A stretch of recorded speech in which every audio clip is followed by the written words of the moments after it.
Hi guys and welcome back. Really exciting news. We have been given the green light to go ahead with the engine build after assessing the crank, the cylinders and the rockers, everything that makes this engine work.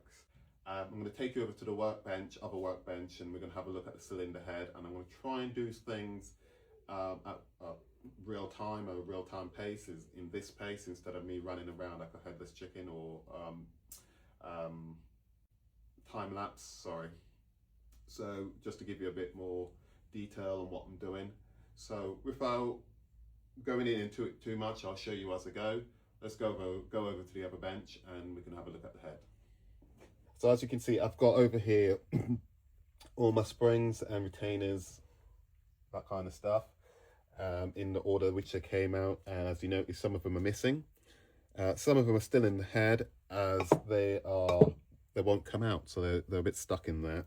If I turn the block this way, hopefully you can see that the valves are actually stuck in there. And what's happening with the valves, the heads of the valves are actually burred over.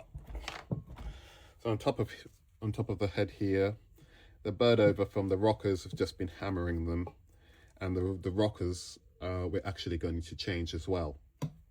So to try and protect the guide, we'll just stone or use a file to take the ridge off the end here, because they're just mushroomed. It's just a mushroom head, so they're not passing through the guides. So yeah, that's where we are. I will just do that, and then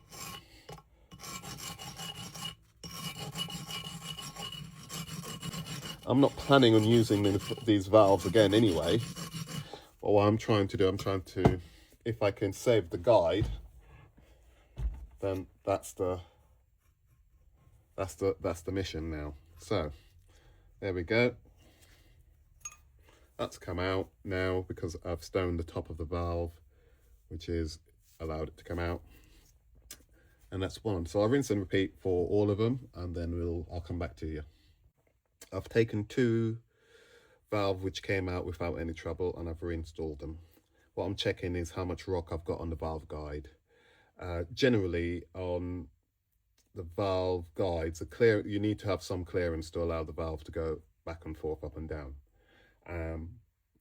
On these vintage heads, normally on the inlets, you'll have something in between 1.5 thou to maybe, I think it's like 2.5 thou. And what I'm doing, I've lifted the valve off its seat and we're rocking it up and down, left to right, and just feeling how much movement we've got there. Later on, what I will do is on the guide. So that's on the inlet, and on the exhaust side, generally the clearance is a little bit larger because the valve gets a lot hotter than the inlet, and this will generally be between 2.5 thou to 3.5 thou. And to me, feels okay. It's a little bit sloppy, but I will use to get an accurate measurement. And to keep the video quite short again, I'm just going to run through all of them, check all of them, and then I'll get back to you. Okay guys, so I have now removed all the studs, and I'm going to start on the core plugs, removing all of them, so when we go to the wash tank we can get a good rinsed out. Then we're going to soak it to get rid of the rust inside the water jackets. Well, that was quite interesting. I basically just tapped that core plug so I can, remove it. Just tapped it to get an indentation, and it went straight through. So that was quite close to just basically let loose.